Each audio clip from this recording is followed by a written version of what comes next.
So Richard, you're known for 8 secrets to building a £1 billion company. So can you tell us those secrets? Yeah, absolutely. Secret number 1 is copy and pivot. And we're taught at school that copying is bad, copying homework. Actually, in business, I think it's really good. I'm a great believer in second mover advantage.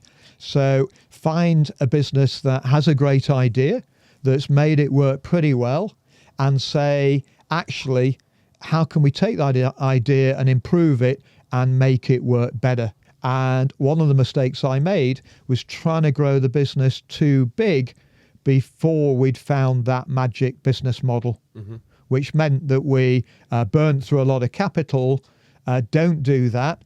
Try and just stick with your own money, with friends and family money, until you prove the model. And then when you want to go bigger, then that's secret number 2, find an investor. So that's 2. What about number 3? Yeah, number 3 is get some coachment. And I actually did. I went to INSEAD last year and dedicated 12 days of my time to training and qualifying as a business coach.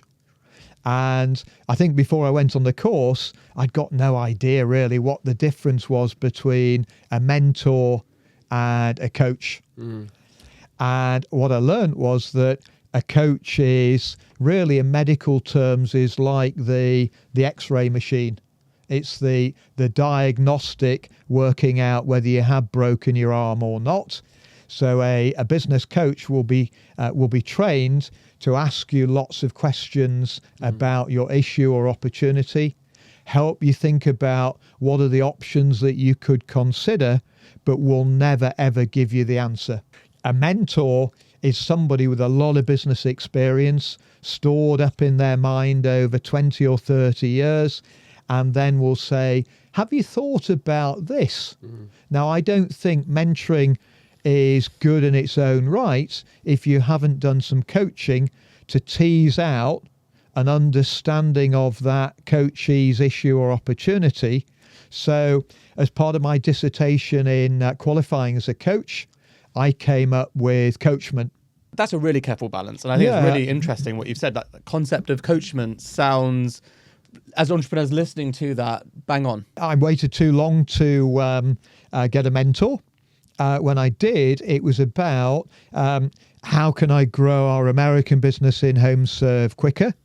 And I sought out a guy called Nigel Morris, the co-founder of Capital One. He was a Brit, but he was Americanized, made his business model work in the US before he brought it to the UK. He said, you need to be between Boston and New York and Washington, D.C. on the East Coast for a UK business trying to make it big in America. And then, who have you got running the US business? And I said, oh, a fantastic Brit. Shook his head violently and said, no, if you want to be taken seriously, ultimately, and seen as an American business, you've got to have an American leader.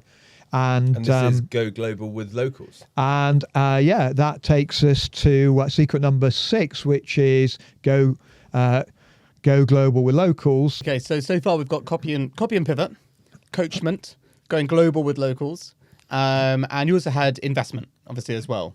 So we're halfway through your 8 points. So at this point, I think we've covered £500 million worth of value. What's the next $500 million? How are we going to get there? Yeah, the next one may sound a bit strange in this digital world, but it's bricks and clicks and paper. And let me just give you a few examples of why. So one of the businesses that is part of HomeServe that I chose to reinvest in after Brookfield had bought the whole of HomeServe is a business called Checkatrade. And guess what? 15% of our nearly 60 million web visitors a year come from a folded bit of A4 paper that goes to 16 million households 6 times a year. And that's a different leaflet for every 50,000 households. There are 150 trades in there with tracked telephone numbers. So we know how many calls those trades are getting, whether they answer the phone and how quickly.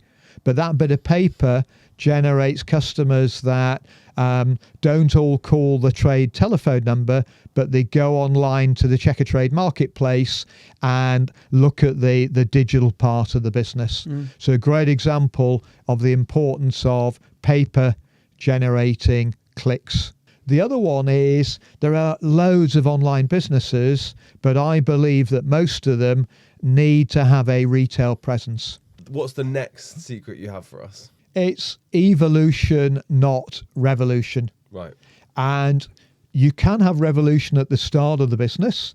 That's the revolutionary idea that transforms a customer need. But you definitely don't want revolution and reinvention once you've proven out your business model. That is highly dangerous. It is 2 steps removed from what you're currently doing. And if we cast our minds back to Apple, and what were people thinking when Steve Jobs unfortunately died was, I'm worried about whether Apple will go on and grow in terms of shareholder value because they're not going to come up with a revolutionary new product. And the answer is they didn't really. AirPods, Apple Watch, goggles, but actually it was evolution of Apple Pay, Apple Music, cloud storage. So those were evolutionary products rather than revolutionary ones. And yet the value of Apple went from $100 billion when Steve unfortunately died to $2.5 trillion today. The secret, according to Steve Jobs, of great product strategy is knowing what not to do. And that takes us nicely into your penultimate secret. Yeah, which is have a not to do list. See how smooth that transition was? So smooth. It took Richard by surprise. Yeah, yeah, took me by surprise. And if I asked this secret leader audience to put the hand up and say, how many of us today have a to-do list? I think most listeners would say, of course I do, because success is about getting stuff done every day. It is about execution. But I found it very difficult to have the discipline of having a not to do list. But that's really, really important.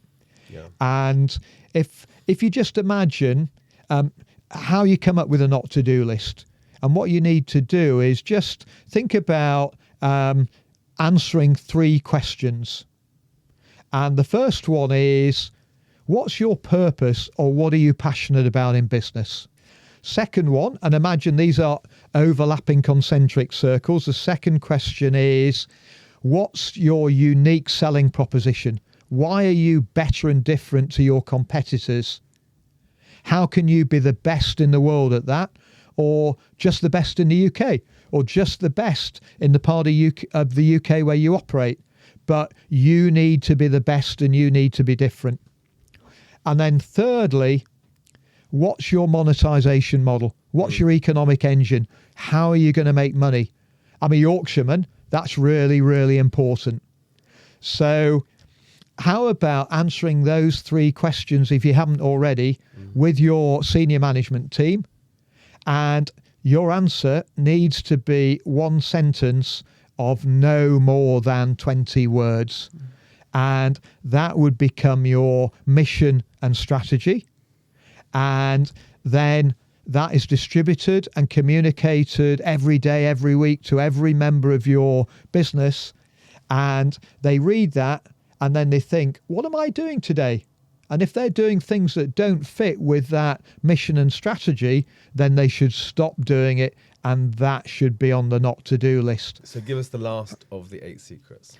Yeah, and this is character. And that's the one that I originally sort of forgot about in terms of the 8 secrets. So that is sort of the secret that comes free, whether it's secret 9 or secret 0.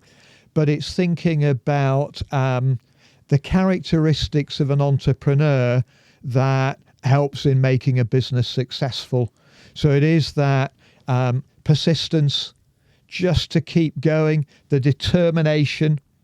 It's about curiosity, learning every day, and that's about listening and reading and taking learning from elsewhere. It's a bit about that copying. It's about being low ego, being able to say, oh, my original idea didn't quite work, so I had to copy somebody else's, and then I needed to sort of change it a bit and pivot it and test and learn, and being able to say, I made a mistake, I got it wrong, but now we've got it right, and change direction. Yeah. So it's those sort of low ego things. It's about being non-political. It's about being focused on the good of the business, not our own careers. Those are the things that a leader, whether they're the CEO of the business, whether they're the founder, those are the things that are truly important.